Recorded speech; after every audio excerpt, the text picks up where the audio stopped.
मैं जानती हूँ कि तुम लोग को लगता है कि फटाफट पहले काम कर लो जल्दी से, है ना, और फट से चेक करवा ले, लेकिन हमारे पास टाइम है। अभी मैं आप लोगों को लिखने का टाइम दूंगी, करेक्शन का टाइम दूंगी, ठीक है ना, सारी टाइम अपने पास है अभी।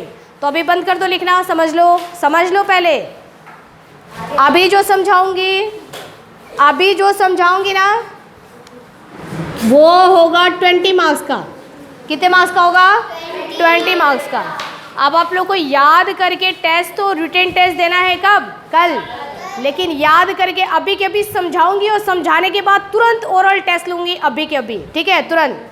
ये देखना है कि किसने अपने माइंड में डायरेक्टली रख लिया, मतलब किसने कितनी तेज़ी से समझा, ओके, किसने जो है अच्छी तरीके से समझा है और अभी के अभी समझ लिया और तुरंत आंसर दे दिया, तो उसको 20 में से मार्क्स मिलेंगे, ओके।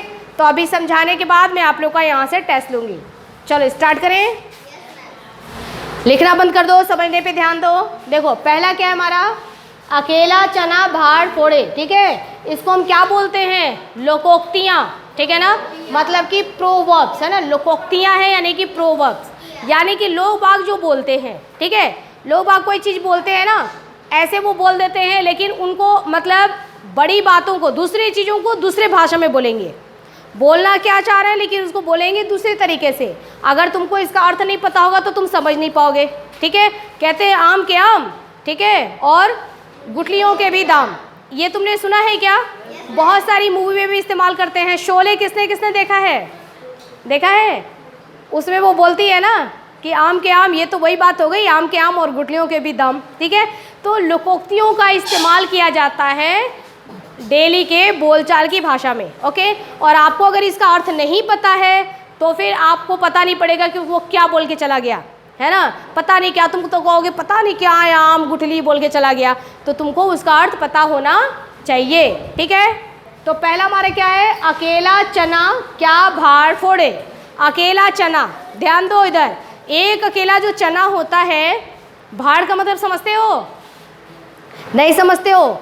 चने को जिसमें भूनते हैं ना, फ्राई नहीं कर रहे हैं, भून रहे हैं, जिसमें वो एक मिट्टी का बना हुआ एक छोटा सा मशीन समझ लो, जिसमें कि आग जलता रहता है और उसमें चने को डालते हैं, ठीक है।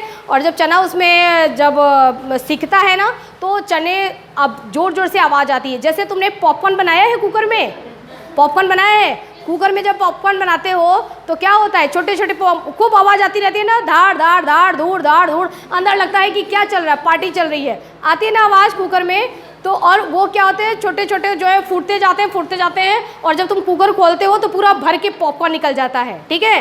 तो जैसे कुकर है ना, वैसा ही मशीन होता है जिसको हम क्या बोलते हैं? भाड़ बोलते हैं। अब कह रहे हैं कि एक चना क्या भाड़, यानी कि मशीन को तोड़ देगा क्या? नहीं। जब वो फूटेगा तो क्या मशीन को तोड़ देगा? नहीं तोड़ेगा। यानी कि इसका मतलब क्या हुआ?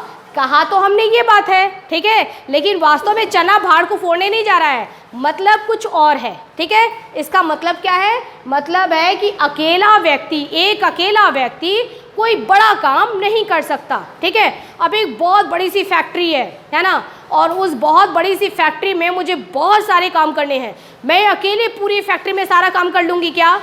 नहीं कर सकते। अब ये देखो स्कूल है, इसमें इतनी सारी क्लासेस हैं, nursery, LKG, HKG, first, second, third, fourth, 5, 6, 7, 8, 9, 10। क्या पूरे स्कूल के बच्चों को मैं अकेले ही पढ़ाऊँ? कर सकते? नहीं कर सकते। तो इसका मतलब उसमें बहुत टाइम लग जाएगा। फिर तो मैं पता पड़ा कि 6 बजे से पढ़ाना शुरू करूँगी और अगले दिन सुबह 6 बजे तक पढ़ाती रहूँगी, है ना।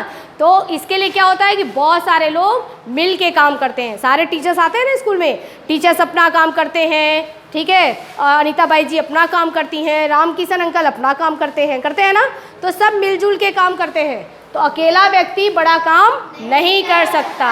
अगर बड़े काम को करना है तो बहुत सारे लोगों को मिलके करना पड़ेगा, ठीक है।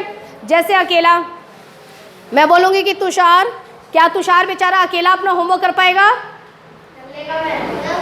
कर लेगा, क्योंकि वो बड़ा काम नहीं है, वो छोटा काम है, ठीक है। तो छोटा काम तो अकेले करेगा, अकेले ही करना है इसको, ओके। तो पहला हो गया। अब मैं आपसे पूछूंगी कि अकेला चना क्या भाड़ फोड़े का मतलब बताओ, तो तुम समझ जाओगे। क्या मतलब है कि बड़े काम को एक अकेला व्यक्ति नहीं कर सकता। व्यक्ति कौन है? व्यक्ति कौन है? व्यक्ति को देखा क्या? क्या नाम है शांतनु इसका? जया, छाया, छाया तुमने किसी व्यक्ति को देखा है आज तक? नहीं ना? हाँ, मैंने भी नहीं देखा है। व्यक्ति आप समझ रहे हो, व्यक्ति कौन? आप खुद ही हो, ठीक है। तो अकेला आदमी सारे काम खुद ही नहीं कर सकता, बड़ा काम। अगला है अक्ल बड़ी या भैंस। अकल नहीं, अक्ल, अक्ल बड़ी या भैंस। अक्ल बड़ी होती है या भैंस बड़ा होता है? बताओ। मतलब तुम्हारी बुद्धि, ठीक है, तुम्हारी बुद्धि और एक बड़ी सी भैंस है। अब पूछा जाएगा कि ये बड़ी है या वो भैंस बड़ा है, ठीक है, तुम क्या बोलोगे? भैंस बड़ी है। अकल नहीं, अक्ल, अक्ल, अक्ल बड़ी है या भैंस? अक्ल बड़ी है, क्योंकि इसकी तुम ना अभी इसकी तुम कितना बड़ा है तुमको पता नहीं है, ठीक है। बहुत बड़ा भी होता है, बड़ी बड़ी दिमाग लगा देते हैं, बुद्धि लगा देते हैं। ये मोबाइल देखो, ये भैंस ने बनाया है या अक्ल ने बनाया है? तुमको कौन पढ़ा रहा है? भैंस पढ़ा रहे हैं या अक्ल? गाँव में भैंस ही पढ़ा रही है। कौन पढ़ा रहा है? भैंस पढ़ा रहे हैं, अक्ल? अक्ल, दिमाग से ही पढ़ते हैं, ठीक है। इतनी बड़ी बड़ी चीज़ें हैं, देखो टीवी है घर में, फ्रिज इस्तेमाल करते हो, मोबाइल इस्तेमाल करते हो, ये देखो घड़ी, ये भी भैंस ने नहीं बनाई है, किसने बनाई है? अक्ल ने। तो इतने बड़े बड़े काम। अच्छा, चांद पे कौन जाता है? भैंस उड़ के जाती है कि अक्ल से जाते हैं? अब बताओ कौन बड़ा है? अक्ल बड़ा है, ठीक है। तो अक्ल बड़ी या भैंस मैं बोलूँगी तो समझ जाना कि शरीर से बड़ा होना जरूरी नहीं है, दिमाग से बड़ा होना जरूरी है ना। बुद्धि तेज होनी जरूरी। अब इसको देख लो, ये खड़ी हो जाओ भानुमति। हाँ देखो, इसका शरीर, शरीर से तो छोटी सी है, लेकिन इसका दिमाग क्या है? बड़ा है ना। तो शरीर से बड़ा होना जरूरी नहीं है, दिमाग से बड़ा होना जरूरी है। नेक्स्ट क्या है?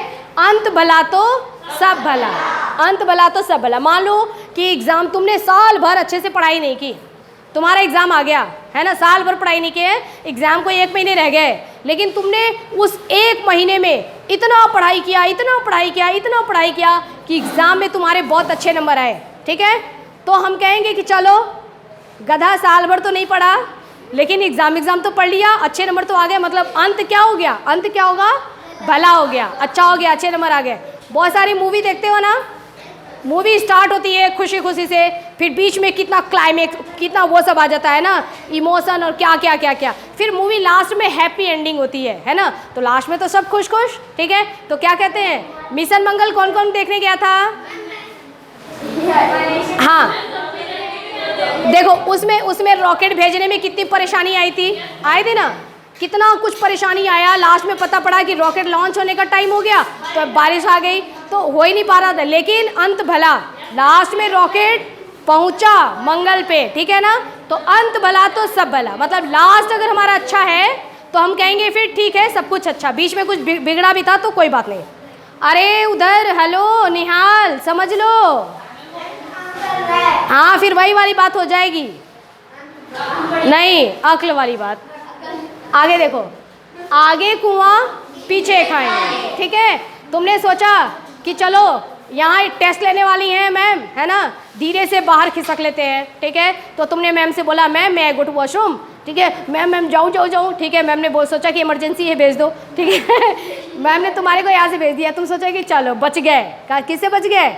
टेस्ट से बच गए, है ना, टेस्ट था, टेस्ट से बच गए। और तुम बाहर गए तो वहाँ मैं बैठी थी, मैंने पकड़ लिया, कह रहे तेरे को कल बोला था ना टेस्ट के लिए, आ जाओ, है ना। मैं वहाँ टेस्ट लेने लगी, तो तुम क्या बोलोगे? आगे कुआं पीछे खाए, इधर भी खतरा उधर भी खतरा, दोनों तरफ जब डेंजर रहता है तो कहते हैं आगे कुआं पीछे खाए, ठीक है। मतलब क्या हुआ?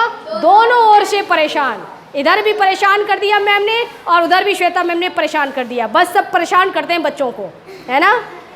आगे देखो, आम के आम गुठलियों के भी दाम, मतलब आम भी खा लो, ठीक है, और जो उसका गुठली है उसको तुम मार्केट में बेच दो, उसके भी तुमको पैसे मिल गए। ये लो, आम भी खा लिया और गुठली के भी दाम मिल गए, ठीक है ना। आम के आम गुठलियों के दाम, यानी कि एक ही चीज़ से तुमको दो फायदे हो जाए, ठीक है। जैसे मैं कहती हूँ ना, ये तुमने देखो, इससे तो आम के आम गुठलियों के दाम नहीं होंगे, कई दाम हो जाएंगे। अब तुमको मैंने यहाँ पे समझाया, पहली बात तुमको समझ में आया, ठीक है। नंबर 2, तुम इसका टेस्ट दोगे तो तुमको ये पता पड़ जाएगा कि तुमने कितना समझा, 2 फायदे हो गए। तीसरा फायदा इसी का, तुम रीडिंग करोगे, है ना। रीडिंग करके तुम अभी रीडिंग करोगे और रीडिंग करके उसका टेस्ट दोगे तो वो तुम्हारा तीसरा फ़ायदा। चौथा फ़ायदा जो तुमने इसको लिखा है, लिखने पर जो तुमने मात्राओं की ध्यान दिया है वो तुम्हारा चौथा फ़ायदा हो जाएगा। फिर कल इसको रिटन टेस्ट दोगे वो तुम्हारा पांचवा फ़ायदा हो जाएगा। तो एक ही चीज़ से पांच फ़ायदे। तो ये क्या है? आम के आम गुठलियों के दाम। हाँ, होमवर्क करोगे प्रैक्टिस होगा, छठवां फ़ायदा होगा, तैयारी हो जाएगी। ठीक है ना? इसी को बोलते हैं, समझ आ गया? एक ही चीज़ से दुगुना या कई गुना फ़ायदा हो जाना। अब मैं टेस्ट ले लूँ, टेस्ट ले लूँ, सबको समझ में आ गया? मैं ये वाला बोलूँगी और ये वाला तुमको अपने आप बोलना पड़ेगा। ठीक है? ठीक है, अभी पहले टेस्ट ले लूँगी, उसके बाद हाँ, सबसे पहले कौन आएगा टेस्ट देने के लिए? सबसे पहले कनिष्क। कनिष्क खड़े हो जाओ, पीछे घूम जाओ। हाँ, अब बताओ तुम, अक्ल बड़ी या भैंस, इसका मीनिंग क्या होगा?